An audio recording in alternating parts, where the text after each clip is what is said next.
A warning, this episode contains discussion of sexual assault that may be disturbing. Listener discretion is advised. As a note, we reached out to Tim Ballard's attorney to request an interview. Our request went unanswered. And one last thing. After Tim Ballard left the anti-trafficking organization OUR in 2023, it was renamed OUR Rescue. Its new leaders say they do not condone Tim Ballard's alleged actions while part of the old organization. There's a moment in a lot of action movies where the hero is tempted to abandon their morals, to take the blue pill, to use the dark side of the force. Stop me if you've heard this one. You either die a hero or live long enough to become the villain. It's a quote from the Batman movie, The Dark Knight. But it applies to lots of other famous anti-heroes who gave in to temptation and had a dramatic fall from grace. Like Walter White in Breaking Bad, or Tony Montana in Scarface, or Darth Vader in Star Wars. And also, Tim Ballard? Hear me out. For a decade between 2013 and 2023, Ballard appeared to be on a classic hero's journey. He received a call to action when he saw how children were being abused, and he accepted the call, crossing the threshold to start OUR and going on to conduct dangerous missions to rescue as many kids as possible. To hear him tell it, when Ballard started out, he was motivated by only the purest of intentions, and that very well may be the case.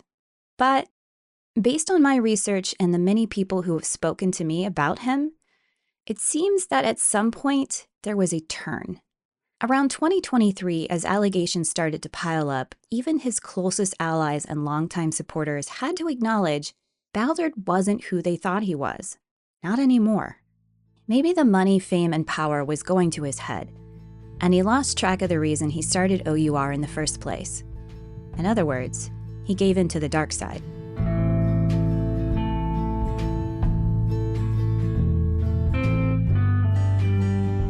This is The Opportunist, an original podcast from Podcast One. You're listening to the 7th episode of a 10-part series on Tim Ballard and Operation Underground Railroad. I'm your host, Sarah James McLaughlin. In this episode, I dive into Tim Ballard's fall from grace.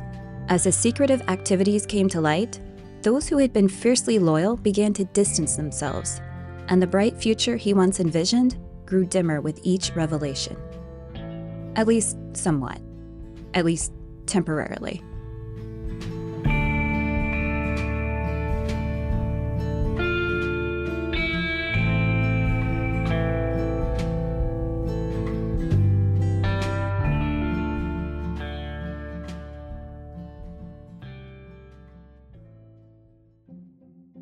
Let's go back to 2013. It was a simpler time, wasn't it? Katy Perry's Roar was at the top of the charts. Disney released the phenomenon Frozen. And a little-known man by the name of Tim Ballard quit his day job at the Department of Homeland Security to found Operation Underground Railroad. Now, as we've covered in previous episodes, Ballard didn't make this move on his own. He had help from people like M. Russell Ballard, a high-up in the Church of Jesus Christ of Latter-day Saints.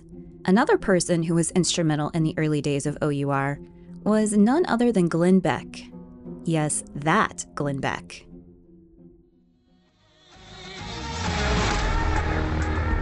Welcome to the fusion of entertainment and enlightenment. This is the Glenn Beck Program. The former Fox News TV personality and longtime host of the Glenn Beck radio program was one of Ballard's first major backers. Here's Salt Lake Tribune reporter Robert Gerke recounting how Tim Ballard first connected with Beck. He wrote this book about how Abraham Lincoln's Emancipation Proclamation was influenced by Joseph Smith and the LDS Church. That landed him in front of Glenn Beck, and after he landed in front of Glenn Beck and started talking to Beck about child sex trafficking, that was sort of where he did the pivot, where he decided to leave Homeland Security, where he and his family members set up Operation Underground Railroad, and the rest is kind of history from there. Here's Ballard talking about his relationship with Beck after coming off of his radio show. One is just extreme gratitude to Glenn Beck. Glenn took a chance on OUR in the first days when everyone told him not to. Without Glenn, we wouldn't have been able to create OUR, and of course, Glenn's the founder. Beck helped Ballard raise the first $1 million in funding for OUR. And for years afterward, Beck regularly had Ballard as a guest on his show. In 2017, Beck even made Ballard CEO of his own nonprofit organization, the Nazarene Fund, which, according to their website, focuses on rescuing and rebuilding lives in some of the most dangerous places on Earth. So it seems safe to say Beck believed in Ballard and OUR's mission. And why wouldn't he? Ballard has claimed that he was inspired to dedicate his life to rescuing children after his involvement in the case of Earl Buchanan and the 5-year-old boy he was sexually abusing. Even though, as we covered in episode 2, it was still another 7 years before he actually quit his job to focus on OUR full-time. Who's to say that Ballard didn't start out with good intentions? But as the saying goes, the road to hell is paved with those. And based on all the research and interviews we've done, it seems that if Ballard did start out on the straight and narrow, at some point he lost his way. I think it's important to note here that the goal of OUR's first rescue missions was to make a reality TV show. The organization traveled to Colombia with a camera crew to film their dramatic undercover mission. Now, as even the most casual consumer of reality TV is aware, oftentimes people aren't in it for the right reasons. They don't care about falling in love or participating in social experiment or whatever the particular show may be about. They're just there for the clout, the opportunity to gain fame and social media followers, to become an influencer and make money. I'm not saying that everyone on TV has ulterior motives, or that there aren't perfectly valid, selfless reasons for Ballard to have wanted to amplify OUR's mission with some publicity. It's just to point out that Ballard never shied away from the camera. When the reality show didn't pan out, they pivoted and used the footage for a documentary instead, which was called The Abolitionist and was released in 2016. Footage from The Abolitionist trailer prominently features Ballard, first in his undercover persona baiting alleged traffickers, and then later holding young black and brown children in his arms. If me and my team don't find these kids and go for these kids, no one is going to. It's our job. We have to do something. The optics couldn't be clearer. He looks like one of the good guys, a hero, a savior. One of the many confounding details about Ballard continuing to participate in undercover missions is how often he's in front of the camera. Whether he's being filmed by a TV crew or his mobile phone, he remains a very public figure. You can find his face on news shows, at press conferences, and all over social media. Here's Robert Gerke again. Every mission that they went on, they would have a video crew. This was partly about promoting OUR and very much so promoting Tim Ballard. And he became very famous over this and made a lot of money on it. Fame? Check. Money? Check. Ballard starts to sound a lot like those folks who go on TV for the wrong reasons. And another thing Ballard might have in common with those kinds of people could be an intense desire to feel special, important, powerful. This is something that came up in my interview with former CIA officer Lindsay Moran. In fact, the way Lindsay saw it, these characteristics that Ballard exhibited would make him more likely to be a mark, someone who could be used to gather intelligence from, rather than someone who could do the intelligence gathering. He actually exhibits all of these characteristics that are the kinds of things we would look for if we were looking to recruit someone, these sort of weaknesses, tremendous ego, wanting to be in the limelight, having a bit of insecurity probably about his own effectiveness or talent or intellect or whatever. So those are the kind of things that I, as a former CIA officer, I'm like, oh, that's a guy I could recruit because I could prey upon his vulnerabilities. If Lindsay's right about Ballard, that he had this ego and these insecurities, that he wanted to raise his profile, then it seems likely that he could have been more susceptible to getting lured in by the bright lights of fame and power, that he might have even abused this power once he had it. Lindsay also commented on the question of Ballard's true motivation for filming his missions with OUR. There are a lot of red flags that kind of have popped out at me when I watch interviews with Tim Ballard. Seems pretty obvious to me that Ballard was building a political base for himself. Building a base for himself. Not exactly altruistic. And that's coming from a trained professional with years of experience in the field, sussing out people's psychologies. Lindsay Moran isn't the only one to see Ballard this way. Time and time again, people we spoke to talked of Ballard's political ambitions. Ballard did get involved in politics. He was at the White House. I was thrilled to host a screening at Bedminster of the important new film, Sound of Freedom, about the power of faith in overcoming evil. And on Capitol Hill. All right, the hearing will come to order. And so, Mr. Ballard. Thank you, Chairman Graham, Ranking Member Feinstein, and members of the committee who hopefully are watching from a remote location somewhere. My intention today is to focus on the millions of children who are caught in the horrific web of child trafficking.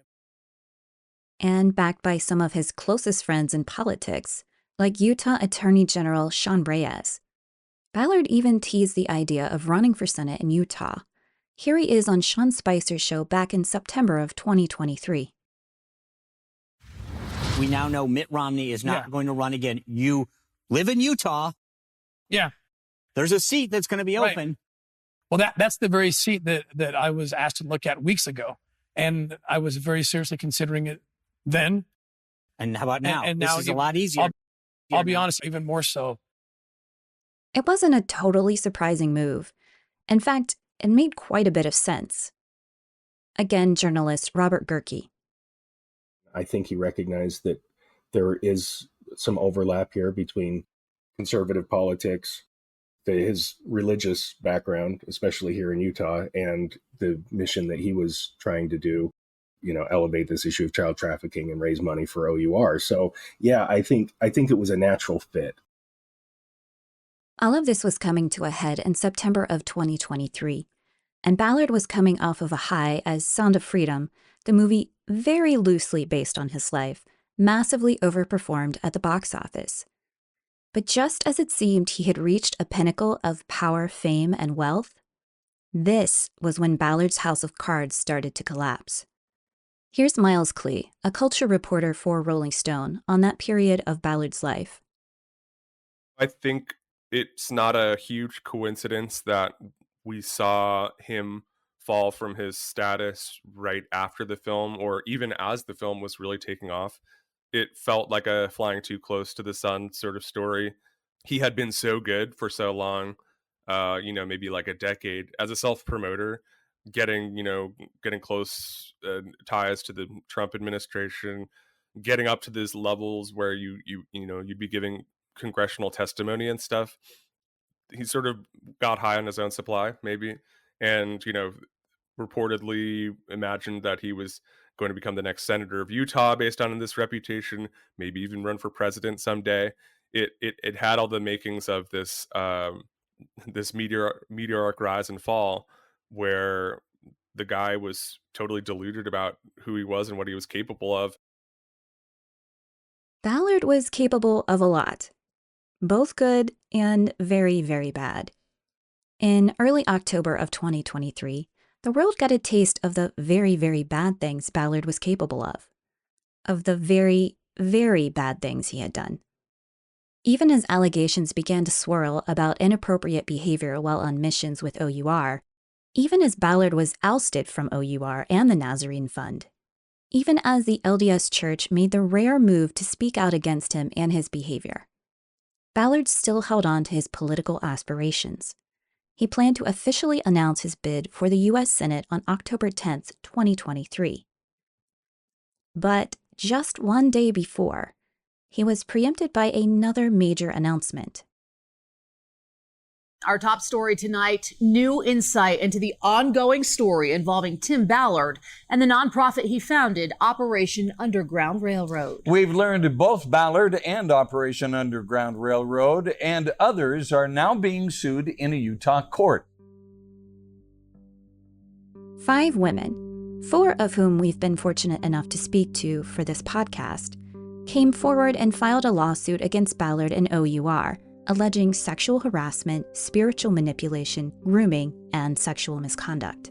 Ballard never did announce that Senate run. He had to focus all of his attention on playing defense.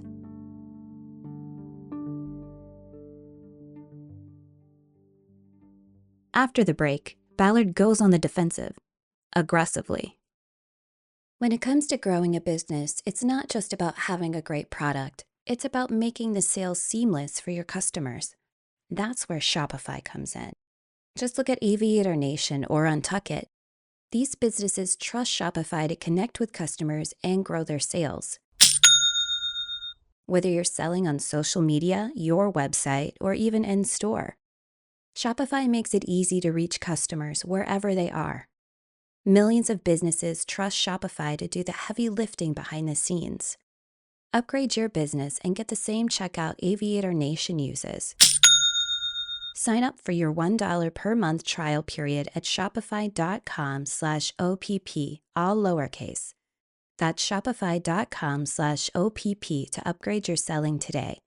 Shopify.com/OPP.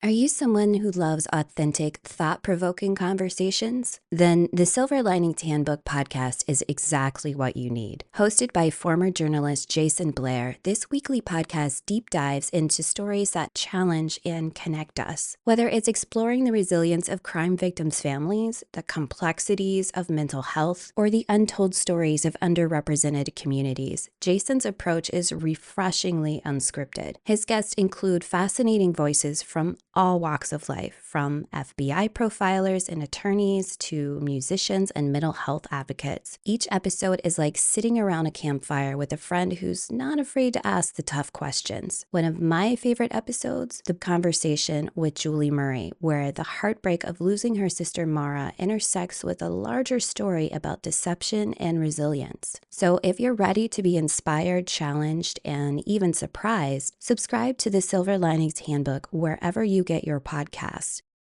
Now, back to the story.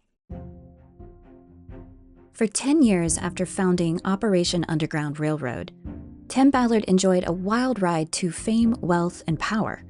He made himself the face of an anti-trafficking movement. But the reality appeared to be something else entirely. Suzette Rasmussen, the lawyer representing the 5 women accusing Ballard of sexual misconduct, wrote this in a press release. The tragic irony is not lost on these 5 women. Tim Ballard literally trafficked them for his own sexual and egotistical gratification. So far, his strategy, if it can be called that, has been deny, deny, deny. Attorneys for Tim Ballard say he's innocent, that he did not sexually harass or assault any of the women who have come forward in the past few months. And beyond just having his legal representatives deny the allegations on his behalf, Ballard has also gone into the fray, attempting to clear his name. Back in September 2023, Ballard released a statement that said, "As with all of the assaults on my character and integrity over many years, the latest tabloid-driven sexual allegations are false. They are baseless inventions designed to destroy me and the movement we have built to end the trafficking and exploitation of vulnerable children." It's worth noting that this kind of paranoia isn't new for Ballard. Sasha Hightower described how, years before accusations started coming out against him, Ballard was already worried about people betraying him. He kept telling me how he had to fire people because everybody had turned against him. He kept telling me how they had to have new female operators because they all fell in love with him. He was really, really extra, I don't know, agitated or something, just about being burned and not trusting anybody. Ballard has even gone so far as to say that the lawsuit is wasting OUR money and, by extension, harming children. Here's Ballard speaking in a 2024 interview with Troy Abels, host of the Last Dispensation podcast. I just don't think people realize how much these lawsuits are hurting kids. It's giving away tactics. It's shut down the whole adoption process. 26 kids will never be adopted because we had to use that lawsuit money, that money that would have adopted kids to fight these legal battles. We're in the millions of dollars now. Every single group, institution, person, plaintiff who has made these negative comments is hurting kids. And that's the part that blows my mind. When you lie about somebody, when you say they did something they didn't do, when it comes to saving kids, less kids get rescued. Ballard has taken things even further, insinuating that the women behind the lawsuit, women who volunteered their time, energy, and resources to join an anti-trafficking organization, are themselves involved in trafficking. He recorded this podcast just this past week where he is insisting that this is all part of a big takedown of him and has insinuated that the people who are behind it are people who are involved in sex trafficking cartels. So, it's kind of a little bit a symbol of our times that we live in, where, people are going to see what they want to see. And so far, Ballard has benefited from today's intense polarization, where people take sides on an issue and double down, despite new information emerging. That's our top story tonight. The Church of Jesus Christ of Latter-day Saints releasing a statement denying their association with the former CEO of Operation Underground Railroad, Tim Ballard. For example, when the LDS Church first issued a statement condemning Ballard for morally unacceptable behavior, he denied the accusation completely. The church put a statement out saying that I betrayed my friendship with Elder Ballard. It's the most offensive thing that's happened. I say the church, I don't know what that means. People inside, they came out and said that I betrayed my friendship with Elder Ballard and used his name. And the only solace I have is that I know he's on the other side and knows the truth. He also tried to spin things to make it seem like the accusations were coming from people who were out to get him. Through his new organization, the Spear Fund, Ballard released a statement. It said, in part, evil pedophiles will stop at nothing, and they have allies in government, in the media, in big corporations, and even in public institutions. They continue to lie about and attempt to destroy my good name, and they will never stop. Look, I don't know about you, but when I hear people talk about evil pedophiles who will stop at nothing and their allies in government, in the media, and big business, my mind immediately thinks of the wildest QAnon conspiracies. It's outrageous, the kind of talk that sounds absolutely insane, but somehow it's become more common these days. But here's the thing. Ballard's spin worked, to a degree. Here's investigative journalist Damian Moore. He's very well supported, even though the LDS Church has denounced him. He recently held a Zoom event that was through high members of the LDS Church at the stake that he used to attend. So it's not like he's completely separated from them. I did a report on it, and it's just crazy that he still has his supporters out there, and they feel that this is all a big lie and conspiracy to continue the exploitation of children. Speaking of big lies, it should also be noted that Ballard has had ties to Donald Trump and the MAGA movement. Under the former president, Ballard was appointed as the head of an advisory group tasked with recommendations for anti-trafficking policy. He's definitely involved in Trump world, right? Trump put him on this task force, this child trafficking task force. They screened Sound of Freedom for Trump down at Mar-a-Lago. He's recognized that there's big support for him in that world.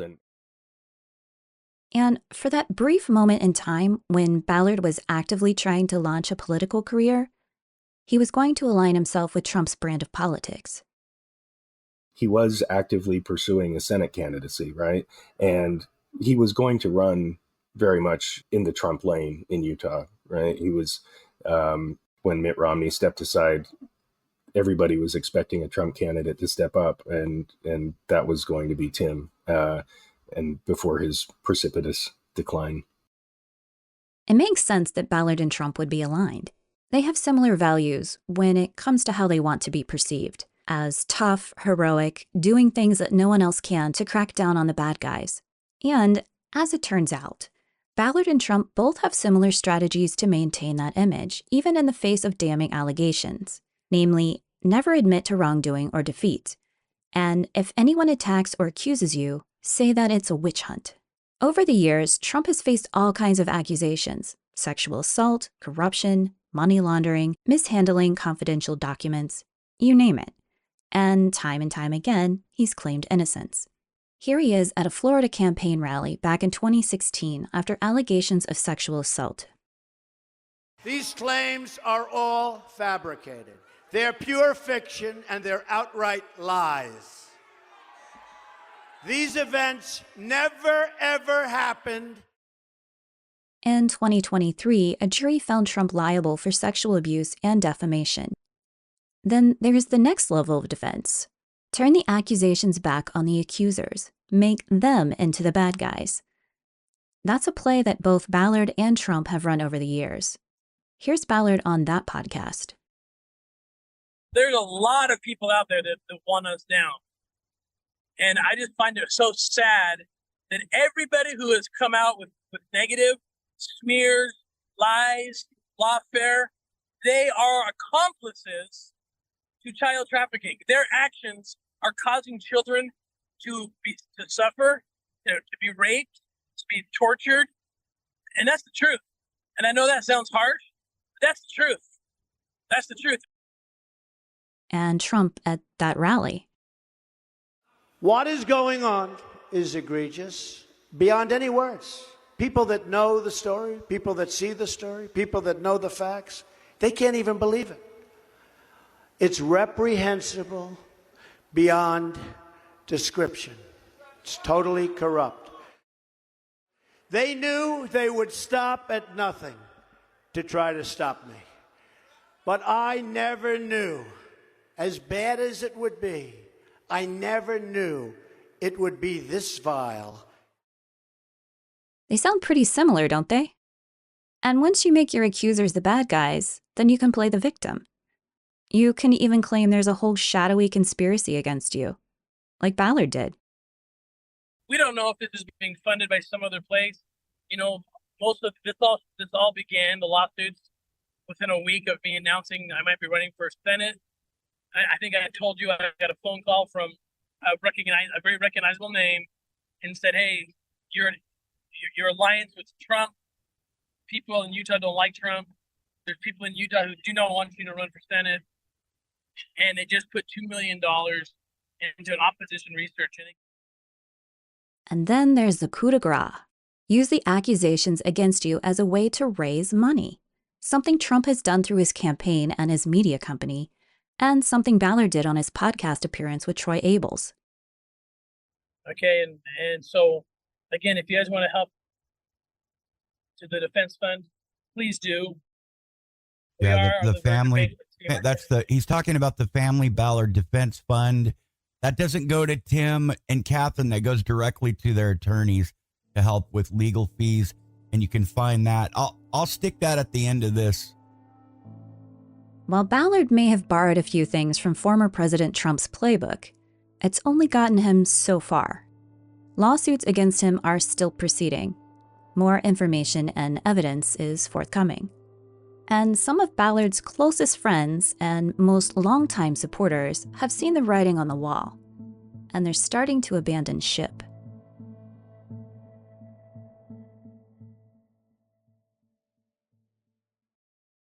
This episode is sponsored by BetterHelp. With the holidays approaching, it's a great time to reflect on the people in our lives. And yes, that includes yourself. In this chaotic world, reminding yourself that you're doing your best can go a long way. Therapy is one way to show yourself a little gratitude, and BetterHelp makes it easy. BetterHelp is entirely online, designed to fit your busy schedule with convenience and flexibility. Just fill out a short questionnaire to get matched with a licensed therapist who suits your needs, and if it's not the right fit, you can switch therapists at no extra charge. It's therapy on your terms. Whether you're looking to build positive coping skills, set boundaries, or just have someone to talk to, BetterHelp empowers you to show up as your best self. Let the gratitude flow with BetterHelp. Visit betterhelp.com/opportunist today to get 10% off your first month. That's betterhelp.com/opportunist. The holidays are here, and for me, gift giving is about those thoughtful surprises, finding something special that your loved ones didn't know they needed. For me, Quince is the go-to for gifts that feel luxurious without breaking the bank. Quince offers everyday luxury at an affordable price. Wait until you see their Mongolian cashmere sweaters. They start at just $50 and are an absolute must-have for any wardrobe. Or if you're looking for something timeless, their 14-karat gold jewelry make perfect gifts. Personally, I've been loving my Quince blazer and leggings. They're comfortable, stylish, and perfect for any occasion. And now I can't wait to gift someone one of their beautiful cashmere pieces. Gift luxury this holiday season without the luxury price tag. Go to quince.com/opportunist for 365-day returns and free shipping on your order. That's QUINCE.com/opportunist. Quince.com/opportunist. Now, back to the story. Back in the late summer and early autumn of 2023, things started to take a turn on Ballard. One of the first dominoes that fell was in July 2023, when he was ousted as CEO of Glenn Beck's Nazarene Fund. This was after a letter began circulating in the Utah philanthropic community saying there was an internal investigation into Ballard. Then, just a couple months later, in mid-September, allegations that Ballard engaged in sexual misconduct while on missions with OUR started coming out. Around this time, Ballard was on the phone with Beck at all hours of the day and night, defending himself against the accusations. At this point, Beck was still on his side, or at least was reserving judgment, despite the fact that Ballard had already been removed as CEO of Beck's Nazarene Fund. Then, also in mid-September, the LDS Church came out with that damning rebuke of Ballard. Given through the church's media director, the statement said, President Ballard never authorized his name or the name of the church to be used for Tim's personal or financial interests. Once it became clear Tim Ballard had betrayed their friendship through the unauthorized use of President Ballard's name for Tim Ballard's personal advantage and activity regarded as morally unacceptable, President Ballard withdrew his association. That statement also said that Ballard had used President M. Russell's name for his own personal advantage and activity regarded as morally unacceptable. This type of public rebuke is rare in most religions, but it is almost unprecedented in the LDS Church. It's really rare for the Mormon Church to make such a public statement. Here's Robert Gerke on the impact of this move. Russell Ballard gave him credibility with all his LDS followers. He was very much seen as a crusader, an upstanding LDS individual. And you know, so that made it all the more stunning, I think, when the LDS Church issued this statement back in September saying that, you know, Elder Ballard found out that that Tim Ballard had been misrepresenting their relationship, using his name to promote himself, and withdrew his friendship at that point. The rebuke from the LDS Church was really stunning. They don't do that. They don't generally call somebody out by name like that publicly. And it was a big blow, I think, to Tim Ballard and his credibility in the church. Which just underlines the fact that the LDS Church wanted to put as much distance between them and Ballard as possible. But in the meantime, Ballard still had some allies.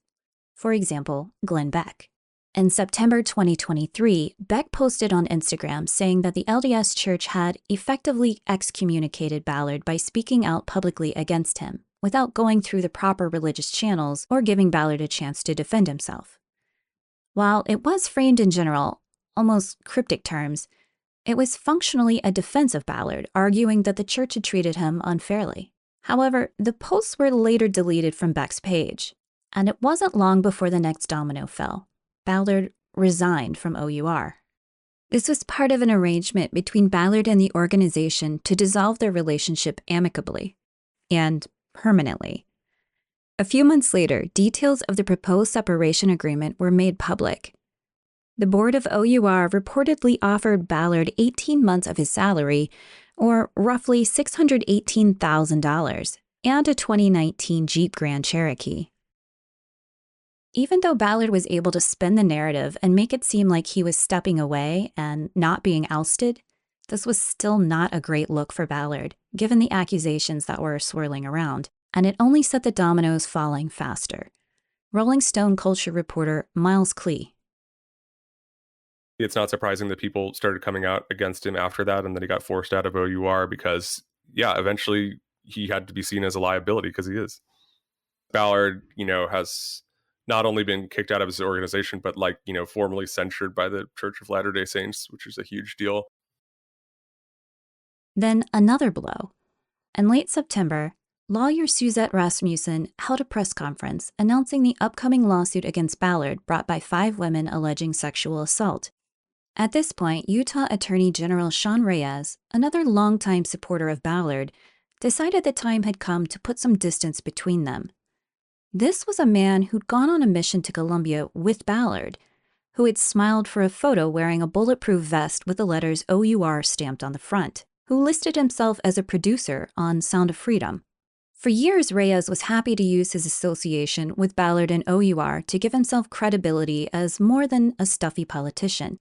He could portray himself as a crusader, out on the front lines actually catching criminals red-handed.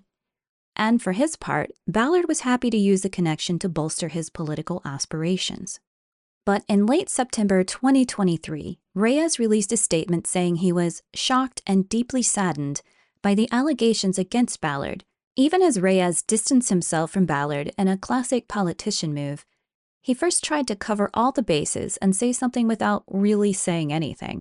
His statement also said, "Until we know more through the resolution of these cases and complaints, I strongly believe that Tim Ballard and OUR deserve a presumption of innocence just as women coming forward on these issues should have a presumption of credibility."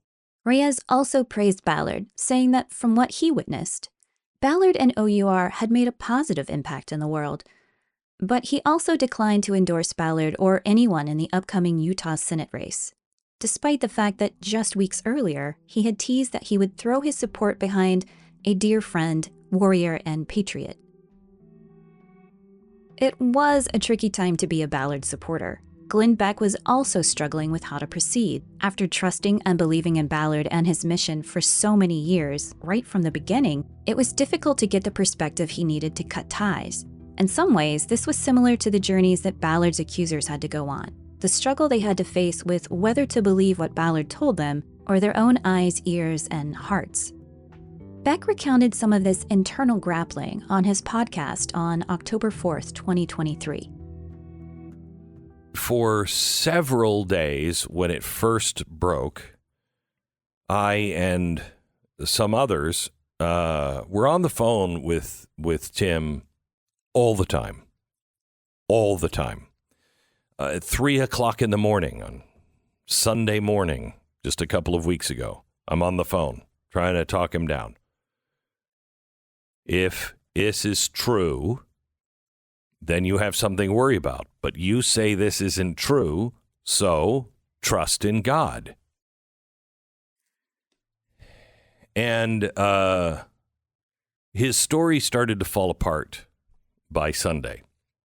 And I came in on Monday, and I don't even know if I said this on the air, but I was so close to ending the show about 20 minutes in. I looked at Stu and I said, I can't do this because I don't know what's true anymore. Because I had been friends with Tim Ballard for so long, and I had felt completely duped. And if I thought, if I don't know that about somebody who I'm close to, how can I possibly come on the air and tell people what is true? Ultimately, Beck had his Blaze Media reporters look into the story and speak to the women. And after listening to their interviews and seeing their text messages with Ballard, Beck says he began to feel betrayed. He was a friend of mine.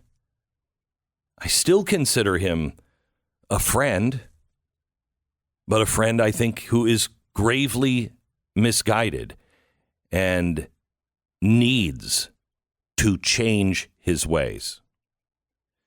With that being said, I still could be wrong. I wasn't there, but I have seen the text messages. I have read the quotes and listened to the tape of the interviews. And I will tell you, I believe one side. But I could be wrong. And it brings me no joy to say this. So there you have it. Even Glenn Beck, one of Ballard's supporters from day one, had to finally come out on the side of Ballard's accusers. After the women's lawsuit was formally filed in early October 2023, Utah AG Sean Reyes followed suit.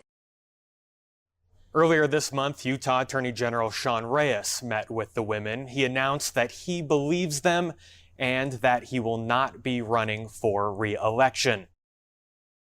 Reyes also announced that his office would be launching a criminal investigation into Ballard, but that due to his personal connection, he would recuse himself. And that's basically where things stand now. Ballard has lost a lot of his credibility and closest allies as accusations and lawsuits against him make their way through the courts. As of this recording, he is currently a defendant in 3 civil lawsuits and multiple criminal investigations. In typical strongman fashion, Ballard has hit back at his accusers, filing his own lawsuit for defamation. But even as all of this is happening, Ballard has found a fanatically loyal fan base elsewhere. You know, he's still got some credibility, and people feel like maybe he's being unfairly persecuted. There's also a subset of people who think that this is, you know, they're destroying a good man, right? Maybe this is a witch hunt, you know?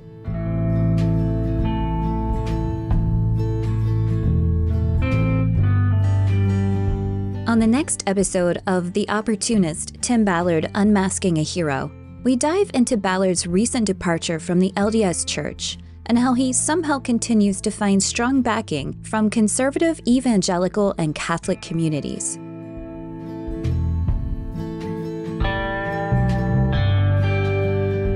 Thank you for tuning in to The Opportunist. This episode was written by Nani Okwologu, produced by Abby Newhouse, and executive produced by Connor Powell. Until next time.